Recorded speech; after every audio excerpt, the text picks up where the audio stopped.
అయితే last video continuation అనమాట. టెంపుల్‌కి వెళ్ళి వచ్చిన తర్వాత లంచ్ బాక్సులు చెప్పాను కదండీ! ఆ రోజు పులిహోర చేస్తే అవే వంటి పంపించేసానని. సో, ఇంకా వంట పని లేదు, ఏ పని లేదని చెప్పైతే అమ్మ పోచిన వీడియో పెట్టాను కదా మీకు లాస్ట్ టైము. అప్పుడే అమ్మ పచ్చి మామిడికాయలు తీసుకొచ్చిందనమాట. పప్పు ఇలా తురుము పచ్చడి చేస్తారని. నాకైతే పప్పు అంతగా ఇష్టం అనిపించదు. మామిడికాయ పప్పు ఎందుకనో తెలీదు. మీలో ఎంతమందికి మామిడికాయ పప్పు ఇష్టం ఉంటుందో లేదో ఒకసారి కామెంట్ అయితే చేయండి.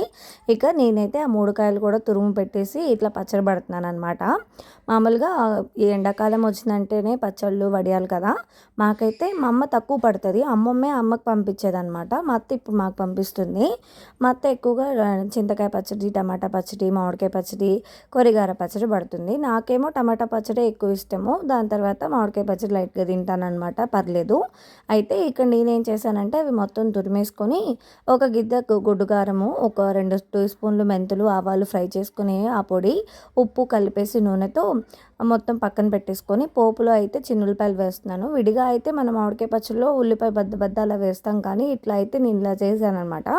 పోపు అంతా పెట్టేసి కాస్త నిమ్మకాయ అంటే అందుకే అంటారు ఏదైనా సరే ఒకరి చేతి మీద వెళ్ళిపోతే బాగుంటుంది అని చెప్పి. నేను అమ్మమ్మ ఉందని చెప్పాను కదా, అమ్మమ్మ తిని చూసి చెప్పి ఎట్లా ఉందో మామిడికాయ దాన్ని బట్టి చెప్తాను చేద్దాము అని పచ్చడిని ప్రిపేర్ చేసుకుందాము అనుకుంటే అమ్మమ్మ పుల్లగా ఉందమ్మ సరిపోయిద్ది పులుపు అని అనింది. సరే అని మొత్తం పచ్చడి పట్టాక తీరా చూస్తే పచ్చడి ఏమో పులుపు లేదు.